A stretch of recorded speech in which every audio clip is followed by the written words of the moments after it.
Otter Brewery, Otter Ale.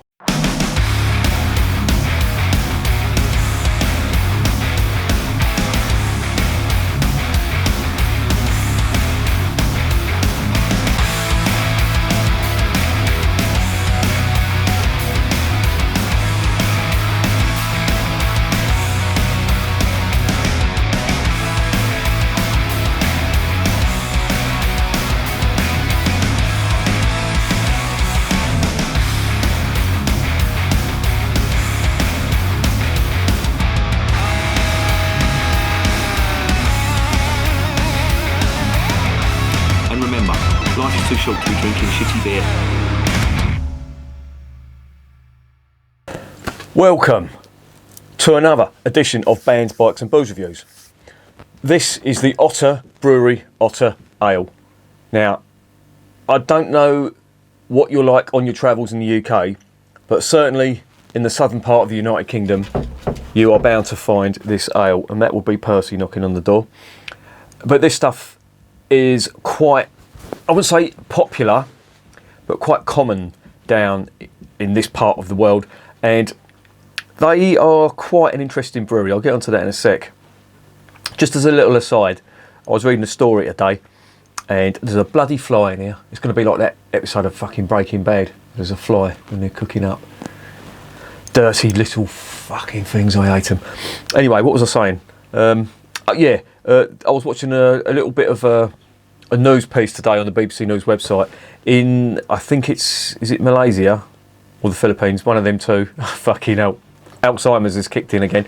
They're using not raw sewage, fucking hell, recycled water from sewage to brew beer, and they're basically putting the piss back into beer in that region. And I don't know about you, but I think we were the first ones to do that over here with Foster's. But there you go. But I'll put a link in the description down to that story. It's quite interesting if you want to read it. Drinking other people's piss. Not for me, thank you very much. Anyway, let's move along out of that cul-de-sac and get back to this Otter Ale. Now, Otter Ale, I had never heard of it. I'd never come across it until I moved down to Kent. I'd never seen, oh no, I'm lying to you. I just remembered. I went to the Great British Beer Festival a couple of times when it was at Earl's Court. Earl's Court, sadly gone now. I've seen a few bands there as well. See Madness there. Didn't really want to go to that. I don't know how the fuck I got dragged along. There's a few mates going, and I got roped into it. That was in the 90s. That was, I think. And I went to see Oasis there in the 90s as well. I didn't want to go to that either. That was with my ex. I don't know. I'll see the Who there. That's what I was going to say. That's a venue that I've seen bands that I didn't want to see, but I saw the Who there in 1997, and they were effing superb. It was when John Entwistle was alive, and of course he's an absolute monster on the bass. Why am I holding this up here? Fucking twat. But yeah, that was a fucking superb gig. But they used to hold the Great British Beer Festival in there, and I used to go there. I've been there on numerous occasions, and I do remember Otter Ale. That was the first time I discovered Otter Ale, and then it sort of went off the radar a little bit, and then it sort of made an appearance when I started going to the beer festivals down here in Kent, and I often see the vans around Kent, Otter Brewery vans. They're based in Devon, in a place called the Blackdown Hills, which is an area of outstanding natural beauty. Now, I've been to Devon a few times. The missus has got a sister that lives down there. She lives just on Dartmoor, and believe me, it is fucking hickland down there. Lives in a place, it's near Oakhampton, if you know that part of the world. It's a place called Broadbury. Literally, Dartmoor is, her back garden's there, and Dartmoor is there. And her and her fella moved out there because they basically don't like people. And he's just sold a fucking Harley Davidson that I would have loved to have bought, but funds, of course. I'm fucking brassic at the moment. I've got 3 bikes in the garage, and I need to sell 2 of them because they're just not getting used as much as I used to ride them. So if you want to buy a 2001 Road King with 8 hangers, loads of cam conversion kit, hydraulic lifters and stuff like that, I've got a Road Glide, 2001 Road Glide, a 2000 Road Glide for sale. That's a great bike. I took that all the way across Europe. Fantastic bike. And I've also got a little Street Bob well, I say little street bob, but it's got 1700 engine in it, and it is a fucking monster. I've got to try and sell one of them because they're sitting in the garage now and they're just not getting used as much as I should. I'm taking them out on the odd occasion, whereas before it was like more or less every weekend, and I'm just not doing it now. I don't know why. I think COVID did that to me. Fucking thing. But yeah, it's there on the table. Message me if you want to buy it. I'll do you a deal. No fucking stupid offers. But they're great bikes. And I know Harley Davidson have got a bad reputation and all that, and people take the piss out of them, but I love them. I think they're great. And I've had Japanese cruisers, I've had Japanese sports bikes and all that. I'm not a fucking Harley snob. I don't go into this fucking lifestyle bollocks. I'll see them at the bike rally sometimes, and if you haven't got a Harley, then they sort of look down the nose at you. I'm not into that bullshit at all. Seriously, that Harley Davidson Owners Club, if that's what they want to do and all that, but I find them to be quite snobbish towards other bikes, and I fucking hate that. I'm not like that at all. Anyway, enough about bikes. Anyone would think this channel was called Bands, Bikes and Booze. Let's get back to this brewery. I'm like fucking Ronnie Corbett. If you remember the two Ronnies when he was trying to tell a story and he'd go off on fucking tangents? Well, that's me. I'm about his height and all. Anyway, let's get back to the fucking story here. Now, this Otter Ale has, as I say, it makes quite a few appearances at the beer festivals that you have down in Kent. But one thing they do as well is there's quite a few music festivals that you have down in the southern part of England, notably Glastonbury, which I would quite happily fucking carpet bomb, because it's gone from what it used to be now to an absolute fucking horror show. I think the last good band that played there was Motorhead, and to be honest, that wasn't a great performance from Motorhead. Lemmy was on his last legs, bless him, and it really wasn't good at all. But Glastonbury, you see all these fucking tossers moaning because they haven't got tickets for Glastonbury, and then you see all the fucking pictures on the BBC and all the footage of all these fucking scumbags walking around in wellies and up to their eyes in mud, and they think it's fucking great. Bollocks. I'm not a fan of Glastonbury. If you like it, that's fine. I just hate everything about it. I hate the fucking culture. I hate the bullshit. I hate the music. I don't like it. Right? Let's just fucking get that out in the open now. All right? There you go. If you like it, that's fine. I'm not going to knock you out. If you do like it, then, and you've been and you think it's great, then fill your boots. Who am I to fucking say you shouldn't be doing it? I would never do that. But it's just not for me. All right? Let's leave it at that. They do another festival down there called Beautiful Days, and it's put on by a band called The Levellers. I'm not really a fan of The Levellers, to be honest. Really not my cup of tea. But one year, and I'll tell you exactly when it was 2015. And the reason I know was because my missus had breast cancer, and she had an operation and all that, and she had to have radiotherapy, she had to have chemo and all that. And I'd only been with her a year, and it really knocked her for six, because before that we were going out every weekend, we were getting absolutely fucking roaring drunk, going to see bands and all that, and that just put the fucking mockers and all that, and she was really down and all that, as you can imagine. But she was quite bad with it. She was stage 3, so it's when you're stage 3 breast cancer, it's touch and go. And she had to have an operation, she had a mastectomy, she had chemo, she had radiotherapy, and it was a fucking terrible time for her, as you can imagine. But she is a fucking trooper. Again, I'm going to go off on a little tangent here. I don't want to fucking make this a video about breast cancer and cancer treatments and all that, because it's fucking depressing. Who wants to hear about that? But I will tell you this, it's quite a funny one. She obviously had to go through the chemo. She had the operation was successful. They cut all the cancer out, started the chemo, obviously the hair came out and all that. That's tough to take for them and all that, for women and for blokes as well, you know what I mean? I ain't got much hair, but if I lost a beard, that would be, it's part of who you are, it's part of your personality. I know I'm an ugly fucker underneath this, I'm an ugly bastard as it is, but you wait till this beard comes off, I could turn milk sour from fucking 20 paces. That's what my face looks like. I had nothing to worry about from paedophilic priests when I was going to school. I went to a Catholic school. They wouldn't fucking give me a second look. Now that done our fucking dent your confidence, believe me, when even the fucking noncy priests won't look at you. Fucking, what am I talking about? Jesus. Anyway, just getting back to me missus. She had all the treatment, she had the radio, she had the chemo and all that, and with the chemo it knocks you out for the week afterwards. I mean, it's pretty fucking intense. But the week after, she was all right. And we used to go back out on the piss, and she used to drink like she was drinking before. Did not give a fuck. And yeah, and then after, it was like a 3-week cycle, and then she'd have to go through it. And we did it, well, I'm saying we did it, she done it, done the radiotherapy. But afterwards, and this is where the Otter Ale ties in, afterwards, a good mate of mine, Matt Kelly from the band the Dropkick Murphys, he's the drummer, they were playing this Beautiful Days festival, and he said to me, if you want to get on the guest list, you can come down there. And she said, well, we can go down and see her sister, we can stay with her sister and all that, which we did.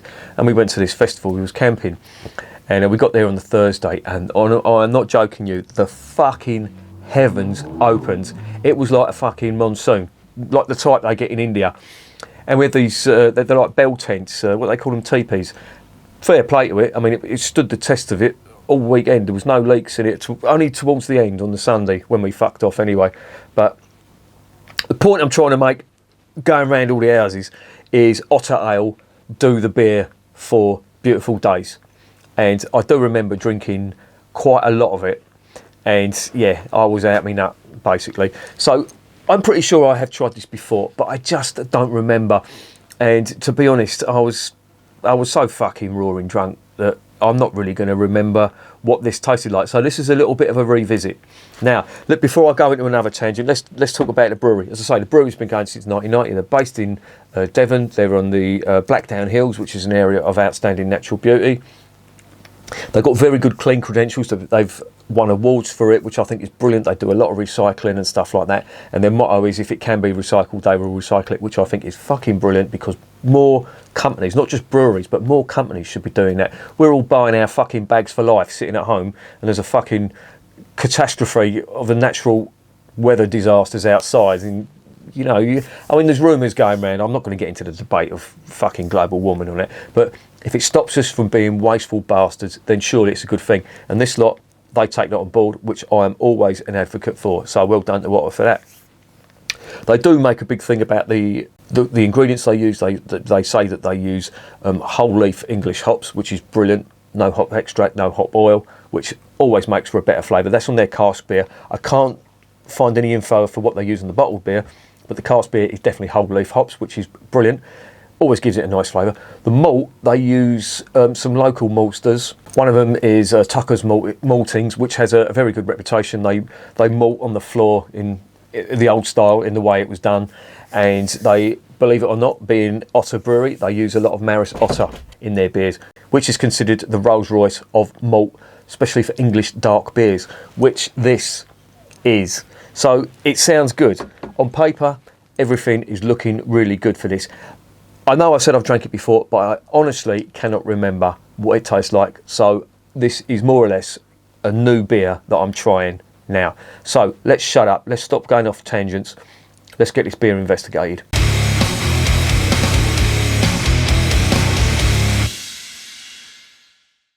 Right, it's a 500ml bottle. It is a 4.5% beer. I'll just give you a quick read on the back, what it's got here. Relaxing with an otter is a passion enjoyed by Devonians and visitors alike. Now it's in bottles. Otter Ale can be enjoyed in the comfort of your own home. It's a real fireside beer that blends some of Devon's best Maris Otter malt, English Fuggles and Challenger hops. They don't mention that on the website. I should have read the bottle, but it's got Fuggles and Challenger hops. Fucking brilliant choice for this type of beer. Challenger, of course, is a very bitter hop, but it makes stuff like this very nice indeed. And of course, Fuggles, it just gives you some of that lovely dark fruit flavour. So yeah, looking good. And it's lovingly brewed with our very own water from the head springs of the River Otter. The perfect taste of Devon. Interesting. So I'm getting more excited about this. This is how sad I am. I haven't had an English beer in a while because I've been reviewing all the German stuff. So let's get this open and let's see what's going on.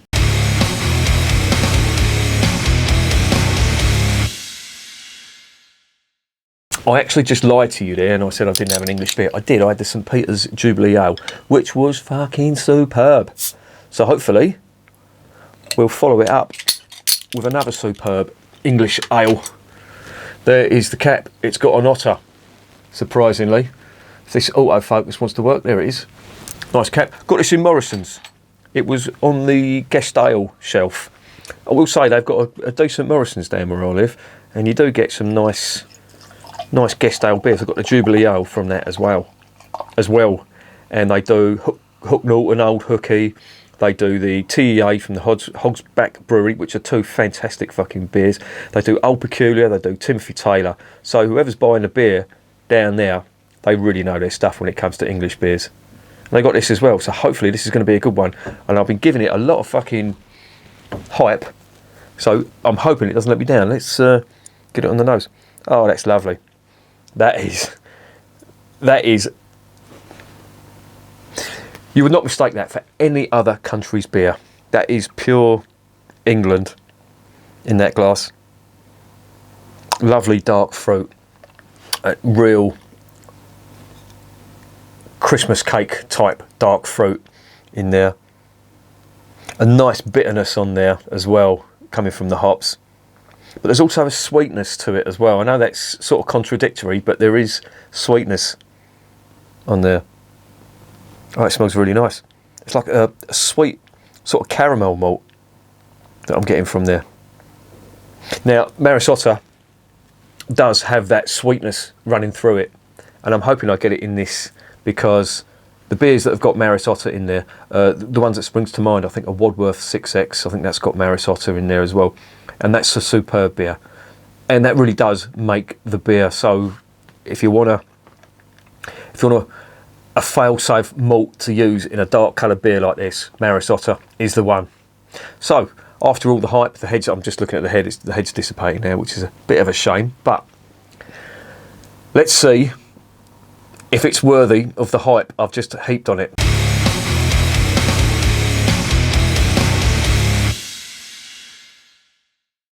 Cheers.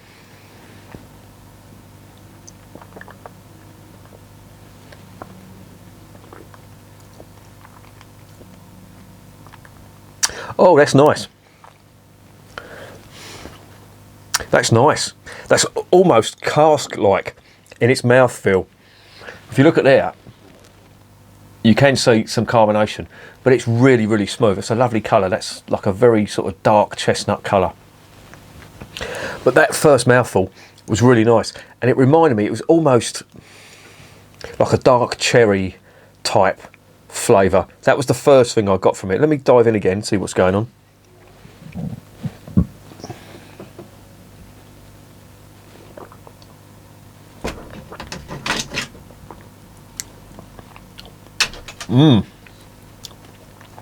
And here's Percy on cue. Oh, that's lovely. That is really nice.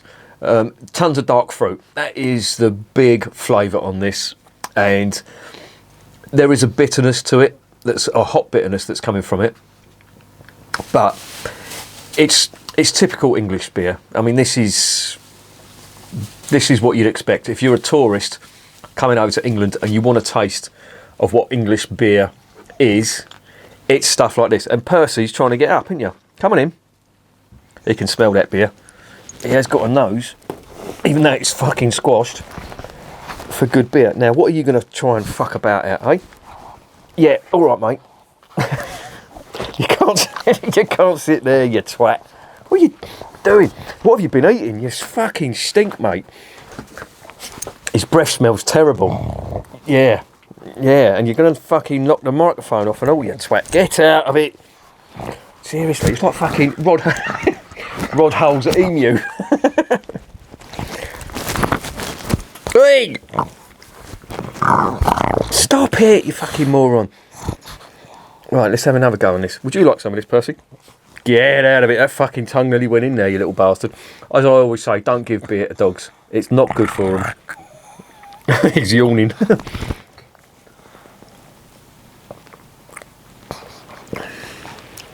Oh, it's really good. I'm going to have to put him down before he does some damage, because when he's in this mood, he's already got the fucking microphone caught up. Seriously, this is like fucking Rod Hull's emu.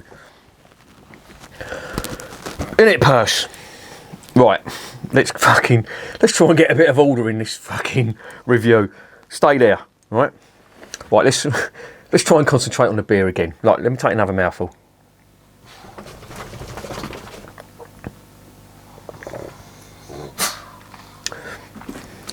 Yeah, lovely and fruity. Little hints of caramel malt. What are you doing, you fucking idiot? Little hints of caramel malt on there, but the big thing on this is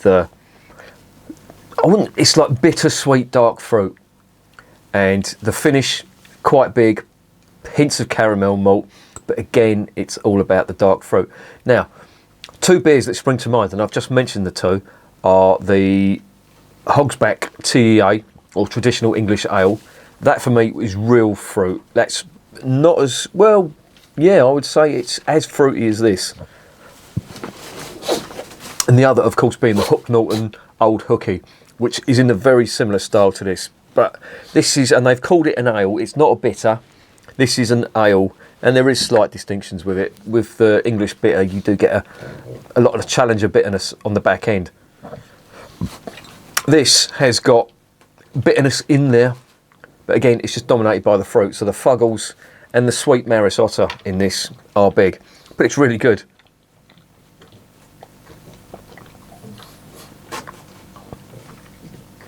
Now I'm drinking, oh, fuck me, that is good. This is a creeper. It just gets more and more moreish, if that's even a thing. Now, as I say, this is at cellar temperature, which I think is the perfect temperature to drink these beers. I know the Yanks have a go at us for drinking warm beer. It's not warm, it's cellar temperature. And there's a reason that it's cellar temperature, and this is because the way beer has always been drunk in this country. I know the Americans, and I'm not knocking them because they've got their own beer culture, and any country that's got a beer culture is fine by me. But they like their beers, I wouldn't say ice cold, but very, very cold, which is fair enough. But over here in this country, we sort of, I don't know, we've sort of inherited the tradition of drinking beer before refrigeration, and of course that means that in taverns and inns they would have had beer in the cellars, which was the coldest part of the dwelling. And it's I don't know whether it was luck or whether it was by design, but either way, it really is the perfect temperature for drinking these type of dark beers, because I think if you drink dark beers too cold, you sort of tend to miss some of the subtle flavours. But this has got lots of subtle flavours in it, and I'm getting all of them on here. It's like a bit of an onslaught. There's definitely dark cherry, I can get that.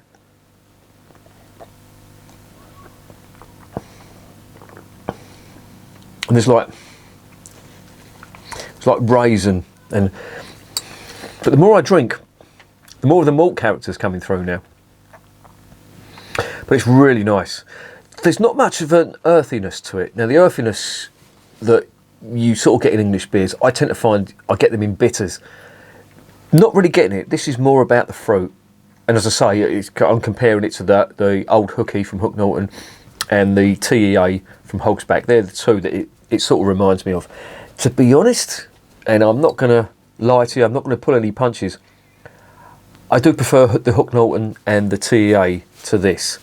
But they're great beers. Both of them are fantastic beers.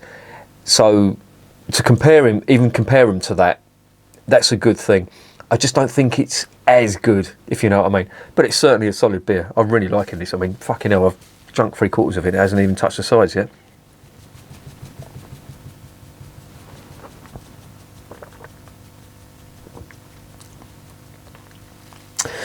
Yeah. It really is a complex beer. You do get big fruit in some mouthfuls, but in other mouthfuls you do get the bitterness. And there's little Bob there. He's trying to get up. No, Bob, you're not getting up here, mate. I know you're even worse than Percy when you get up.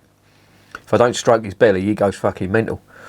Anyway, I'll take one more mouthful. I'll give you my findings, and then we'll go into the final verdict.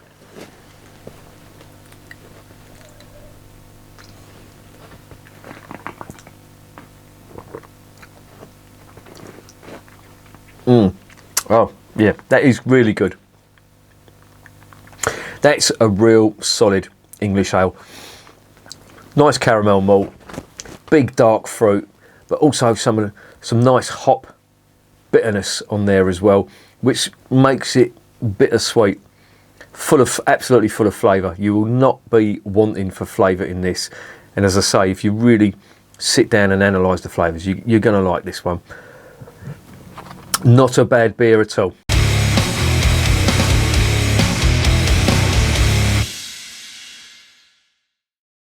So, what is the verdict on Otter Ale from the Otter Brewery? Well, this is their flagship beer, and they say this is where it all started, so this is the first one that they brewed. And it's a good one. There's no two ways about that. This is a really good English ale. Comparing it to the other two beers that I mentioned, who I think are really good examples of English ale. Now, there's, as you know, there's different categories of English ale. You've got best bitter, you've got bitter, you've got pale ales, you've got IPAs, and I don't mean that fucking abomination that the craft brewers do, the American stuff. I'm talking about English IPAs now. And this is English ale, in my opinion. So I'm going to compare it to the TEA and the Hook Norton, the old hooky from Hook Norton. And it's up there with them, I think. I just think the other two have got a bit of an edge. Maybe I should do a comparison between the two, the TEA, the Hogsback, and the old hooky. But this is a worthy contender, I think, as well. I do like the notes, the hoppy notes that are in here. They're subtle and they drift in and out. What are you looking at? But the big thing about this is the fruit, the dark fruit. And it's like dark cherry, raisin, that type of thing, you know, the Christmas cake. But it's lovely. It's a real nice one. I do like it, and it's a typical regional beer, if you know what I mean. And if you travel around England and all that, and there's a subscriber on here, Slurpy Dave from the Isle of Man.